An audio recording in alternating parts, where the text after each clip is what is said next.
রাজধানী যানজট নিরসনে চালু হয়েছে আন্তজেলা বাসের গেটলক ব্যবস্থা। মহাখালী থেকে বনানী পর্যন্ত থাকছে এই নিয়ম। এই পথে যত্রতত্র যাত্রী তুললে ব্যবস্থা নেয়ার কথা জানিয়েছে পুলিশ।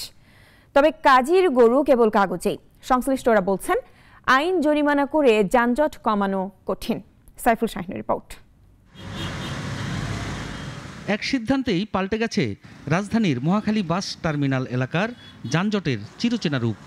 যাত্রীদের মধ্যে বাসে ওঠার হুড়োহুড়ি নেই, সড়কের উপর দাঁড়িয়ে বাসের চালক সহকারীদেরও হাঁকডাক নেই। মহাখালী বাসস্ট্যান্ড থেকে ছেড়ে আসা বাসগুলো বনানী পর্যন্ত কোথাও না দাঁড়ানোর কথা। কাউন্টারের বাইরে যাতে যাত্রী তোলা না হয়, এই উদ্দেশ্যে গেটলক সার্ভিস চালু করা হয়েছে। কিন্তু কে শোনে কার কথা? মহাখালী পার হয়ে আমতলী বা চেয়ারম্যান বাড়ি এলাকা আসতেই আগের রূপে চালক সহকারীরা। গেটলক সার্ভিসগুলো যেখানে যেখানে দাঁড়ানোর কথা, কিন্তু ওদের হিসাবটা হচ্ছে অর্থটা আগে। যাত্রী হাত উঁচা করলেও দাঁড়ায় গেছে, যেইখানে সেখানে রাস্তার মাঝখানে মনে হয়েছে রাস্তার মাঝখানে দাঁড়ায় গেছে। এইসব বাস যদি কাউন্টার থেকে আপনার যাত্রী উঠে ডাইরেক্ট বাস ছাইরা দেয়, তাহলে রাস্তাঘাটে তো জ্যাম থাকে না। রাজধানীর মোহাম্মদপুর বাসস্ট্যান্ড ও আশেপাশের এলাকায় যানজট লেগেই থাকতো, ফলে দুর্ভোগের সম্মুখীন হতে হয়েছে সাধারণ মানুষের। তবে সম্প্রতি তেজগাঁও ট্রাফিক বিভাগের নতুন পরিকল্পনায় কমে এসেছে মোহাম্মদপুরের আগের চিরচেনা যানজট। এই সিস্টেম অনুযায়ী চললে যানজট কম হবে।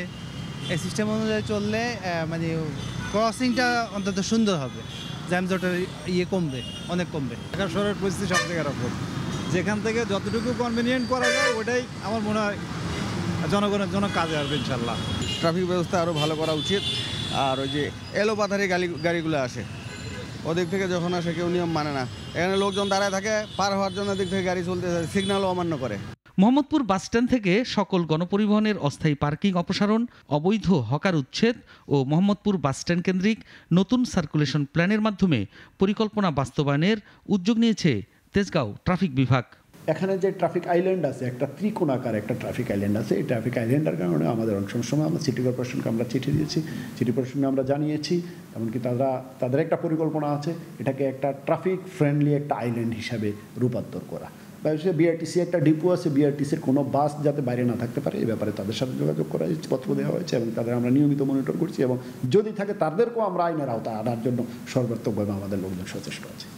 সংশ্লিষ্টরা বলছেন, যতক্ষণ পর্যন্ত যাত্রীদের মধ্যে সচেতনতা এবং চালকদের আইন মানার প্রবণতা তৈরি না হবে, ততক্ষণ পর্যন্ত এই সার্ভিসের সুফল পাওয়া যাবে না। শুধু আইন ও জরিমানা করে যানজট নিরসন করা কঠিন। সাইফুল শাহিন, নাগরিক, ঢাকা। একমাত্র ওয়ালটন এসি দিচ্ছে 1 বছরের রিপ্লেসমেন্ট গ্যারান্টি।